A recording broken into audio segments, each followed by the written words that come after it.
A democracy is a political system in which the people periodically, by majority vote at the polls, select their rulers. The rulers then have absolute power to make whatever laws they please by majority vote among themselves. In a constitutional republic, the people also, by majority vote at the polls, select rulers, who make laws by majority vote among themselves.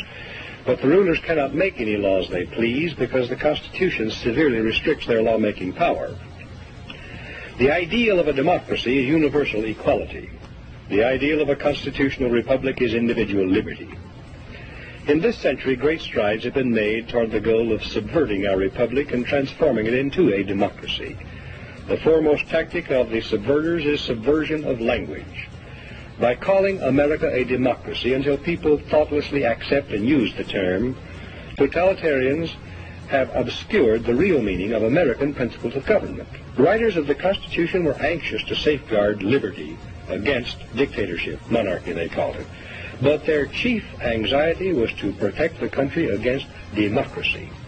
Edmund Randolph, delegate to the Constitutional Convention from Virginia, said the general object of the convention was to provide a cure for the follies and fury of democracy. Elbridge Gerry and Roger Sherman, delegates from Massachusetts and Connecticut, urged the Constitutional Convention to create a system to eliminate the evils that flow from the excess of democracy. Alexander Hamilton, delegate from New York, said, "We are now forming a Republican government. Real liberty is not found in democracy. If we incline too much to democracy, we shall soon shoot into a monarchy." John Adams, one of the giants of the American Revolutionary period, said, "Democracy will envy all, contend with all, endeavor to pull down all. And when by chance it happens to get the upper hand for a short time, democracy will be revengeful, bloody, and cruel." America was founded not as a democracy, but as a constitutional republic.